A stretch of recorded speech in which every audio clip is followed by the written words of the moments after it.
What's up, YouTube? Say hi, Lucy. Hi. So Lucy, who is 10, right? Mm-hmm. Not 8. In the last video, I was like, yeah, my son was 11 and my daughters were 7 and 3. And I was like, she wasn't 3, she was 5.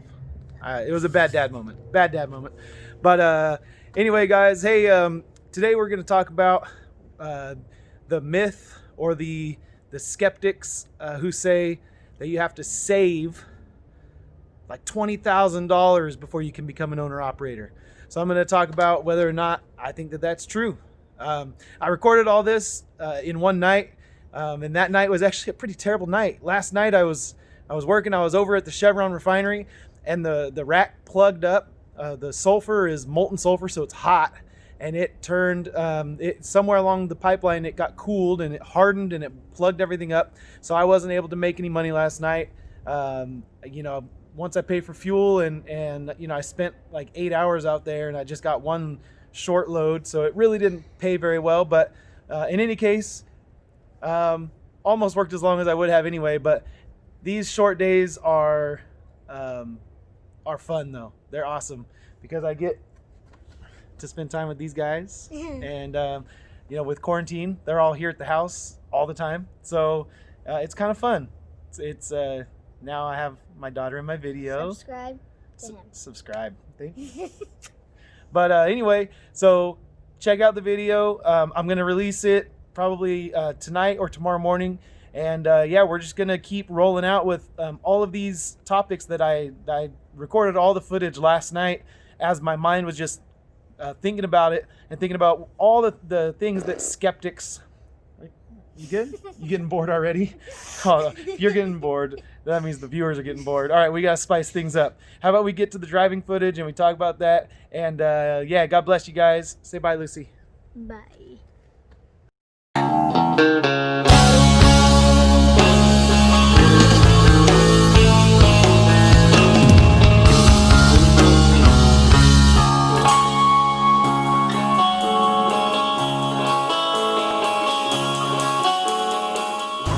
All right, real quick, before we get to the refinery, I'll just talk about that you need to have a bunch of money saved up. Now, would it be wise to have a bunch of money saved up? Yeah, it would be. It definitely would be. But are you prevented from succeeding as an owner-operator if you don't have $20,000 in the bank? Well, let me tell you, I was almost $20,000 in credit card debt when I bought my truck. I was $20,000 the opposite direction. And the fact of the matter is that you don't, if you go into the right situation. Now, if you're going to go out on your own authority, you're going to buy a truck. Getting your own authority means you're going to run on your own DOT and MC number. You're going to be totally independent. Then yes, you should have some large reserves. But if you're going to lease on to a company, it would be nice to have savings, but it is not required. Straight up, 100%. I didn't have it. My brother didn't have it. The guys that I know we were all starting from scratch, from nothing, from company drivers who weren't making a ton of money, and we wanted to become owner operators to make more money. So it's like, how can I save a bunch of money when I'm barely scraping by as it is as a company driver? So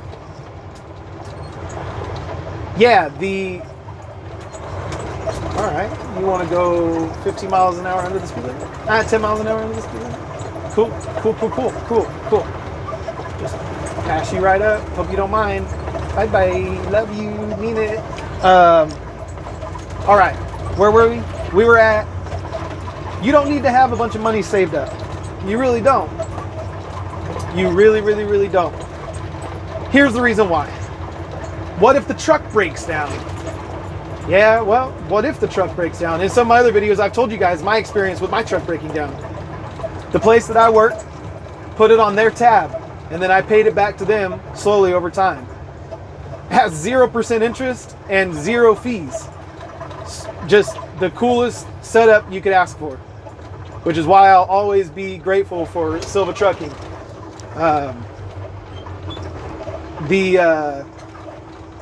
The other guys that I know of, it was the same thing, that worked for a different company.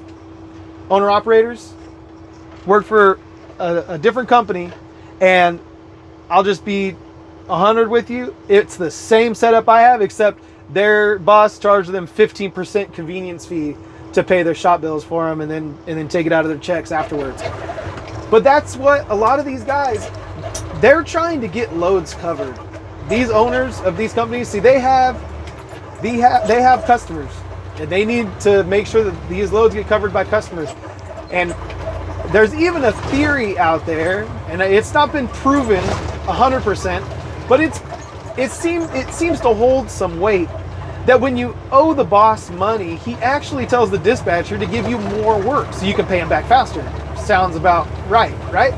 So you could actually get yourself in a situation where you're making more money by owing him more money, because he still leaves you enough to live on, and plus some, especially if your checks are very large, you're putting in a lot of work. He'll leave you a good chunk of that check. He'll leave you 60 to 70% and just take, a quarter of it or a third of it himself towards your shop bills.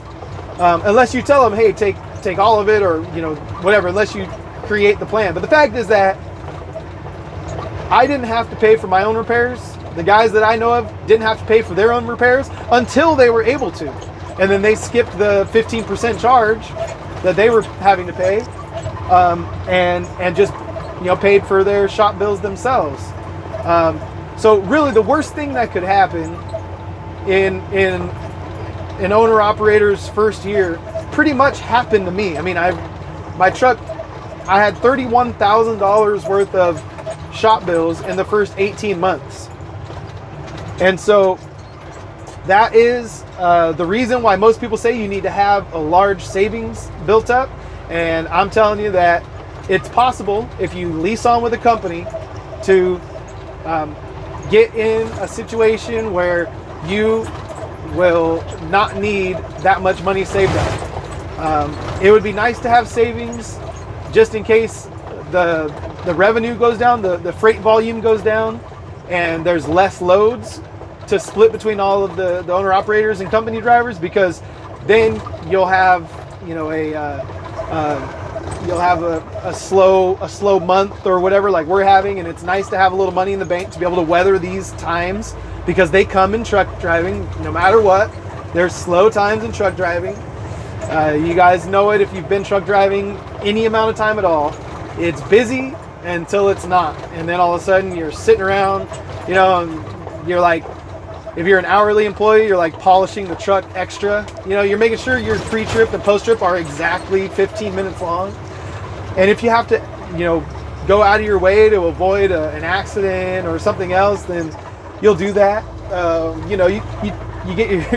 You find ways to get your hours. If you're paid by the load, then you're just sitting at home a lot. You're doing a lot of sitting at home and all of that. So anyway, you don't need to have a bunch of money saved up.